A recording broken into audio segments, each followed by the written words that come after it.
Magandang hapon mga kaibigan, update lamang po tayo sa lagay ng ating panahon ngayong hapon po ng Miyerkules, May 22, 2024. Pero bago tayo magpatuloy, palike and subscribe po muna and pahit na rin po ng notification bell. Maraming salamat po. Ngayong hapon ng Miyerkules mga kaibigan, meron po tayong minomonitor na low pressure area. Nandito po yan sa may bandang Silangang Mindanao at makikita nyo naman sa ating radar, no? Unti-unti ito or malapit na itong pumasok sa ating Philippine Area of Responsibility. Pero as of now, wala pa naman po itong direktang epekto sa ating bansang Pilipinas at patuloy pa rin natin itong minomonitor. Kung ito nga ba'y posibleng maging isang ganap na bagyo o kauna-unahang bagyo na papasok at tatama sa ating bansang Pilipinas ngayong 2024. So balikan natin yung hypnosis galing sa Pag-asa mga kaibigan. Meron tayong binabantayan pa rin ngayon na mainit na hangin na nanggagaling nga po sa Karagatang Pasipiko or yung easterlies na nakakaapekto sa ating bansa.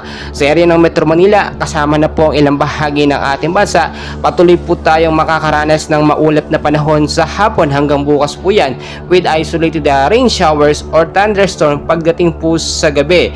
So binabantayan din po natin na ito nga pong muling pagbabalik nga po ng hanging habagat dito sa may bandang Silangan. As you can see mga kaibigan, halos kasunuran lamang po ito. Ito nga pong active low pressure area sa may bandang Silangang Mindanao.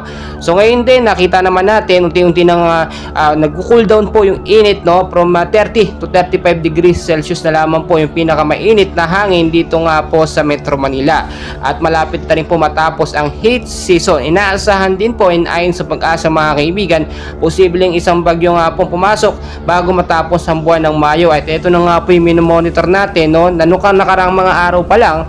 Ito pa lang po isang kumpol ng kaulapan or cloud cluster at ngayon nga po yung nabuo na bilang isang mahinang low pressure area na posibleng maging aktibo, no, or maging isang bagyo mga kaibigan. Tinataya din po na yung kauna-unahang bagyo nga po na papasok sa ating bansa, no, ay posible po itong malakas, posible din pong mahina. Ang hinihiling lang po natin, no, ay yung magkaroon ng pag-uulan. Wag naman sana yung sobrang lakas po na bagyo na hagupit po sa ating bansa. Pero maging handa na rin po tayo, no, asahan po natin ang mga posibleng mangyari. Malakas man ito, super typhoon man to o mahinang bagyo, no, ay maging handa po tayo anumang oras. Mga kaibigan, lagi ko pong pinapaalala sa inyo kapag kayo lalabas ng inyong mga bahay, no, galing po magdala ng payong, jacket at kapote. Panlaban po yan sa bigla ang pag-ulan. Asahan natin sa ilang parte ng Metro Manila, Luzon, Visayas at Mindanao, posible tayong makaranas ng bigla ang pag-uulan ngayong hapon. Tignan nyo mabuti ang lagay ng panahon, medyo maulap na sa ilang bahagi ng ating bansa.